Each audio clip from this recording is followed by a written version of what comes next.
Hey guys, I'm joined today by the band Thyrfing. We have Patrick and Dennis. Welcome, guys. Thank you. Thank you. We've gotten some questions from Zephyr's Odom, and let's just jump into the questions. Yes. Number one, how did you guys survive the corona pandemic? Yeah, from a personal perspective, it's been quite well, I would say. I think, and that goes for everybody in the band. Everyone got their health, got their daytime jobs, families doing well, and so on. So we shouldn't really complain. From a band point of view, we finished a new album, so couldn't be too bad. Obviously, we do miss the shows and the traveling, of course. Yeah. It's not much we can do really. Just as everyone else, we're just hoping that things keep moving in the right direction and that things are going to happen during the next year. Yeah, but I also think that when it comes to like recording the album and everything, it was actually beneficial with this because they had a lot of bands canceling also because they couldn't travel during the pandemic and everything. So basically we had more time to choose studio time and everything, and we could get the studios we wanted, the people we wanted, and so on quite a short notice. So so when it comes to the album, it was definitely not an obstacle, rather the opposite, I would say. And I mean we've been very busy during the whole pandemic. Even though we didn't play live shows, we had the time to concentrate on the band anyway. So Cool. Yeah, that's overall pretty good then. Yes. It's been an 8-year break since your last album, The Ödeslösa. What did you guys do during this time, or is it some specific reason why it took this time to be finished? Probably a lot of reasons, minor ones, but nothing really dramatic, or we never really said that we were going to have a big break period or something like that. We had one thing, one of our founding members and the key songwriter left the band after the last album, the keyboard player Peter, and it was quite a challenge to find a new solution for that thing, which is an important part of the band, obviously. Also, we kind of been working on the songs really during all these years, but in a slow pace.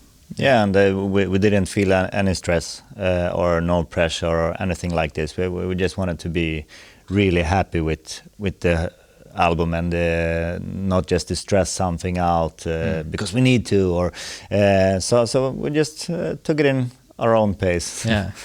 Nice to not have like that pressure to having to pump out music and just and we in the position we see no reason doing that really. And I mean there are obviously enough music being released every Friday, so it's not like we need to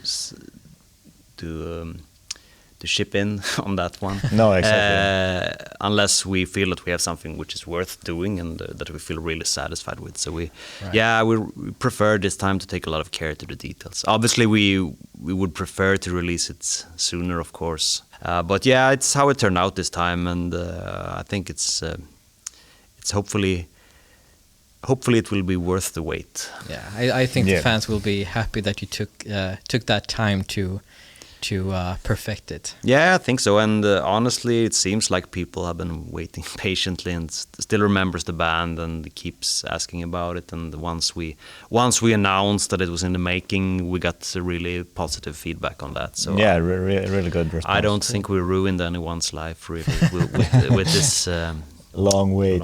No. Yeah. All right. Were there certain places or even rituals in songwriting from which you were inspired when creating these songs? No, I wouldn't say so really. I think the songs can come to you at any time really. And I think it's, yeah, at least that's how we do it nowadays, that we rather let things come to you. We're not setting up, okay, so between this and this time I will sit with my guitar and now I have to do a song. Yeah, we just do it the other way around. So of course there are, I mean, maybe if you're away for a show or a festival and something comes to you because you're kind of up in the mood and so on, maybe you can get an idea which you just, maybe you try to keep it in the back of your head, or you maybe hum it on your phone or something to remember it. Yeah. And yeah, it could be almost any time, any place, I would say. We don't have a specific place or mood we have to be in to do the songs. All right. And lastly, the last song on the album, Jordafärd, is about a funeral and thus partly about farewells. Do you mean to tell the fans that it could be Thyrfing's last album? I don't know. Have we discussed that properly? No, we haven't, and I think there is no deeper meaning about last album or something on that song, but it's really suitable to have last on the album. Yeah, we haven't talked about it, but the band is stronger than ever right now, and especially now when we will release this album, I think a lot of things will happen, and we will really try to record a new album in the future, I would say, but it would take at least 8 years. So. Of course. Yeah, I think the fans will be happy to hear that. Thank you guys for answering the questions, and thank you to Zephyrus Odem for sending the questions. Your new album Vanagandr is out August 27th. Yes. Be sure to check that out. Thanks again for joining me here, and thanks for watching. Thank you.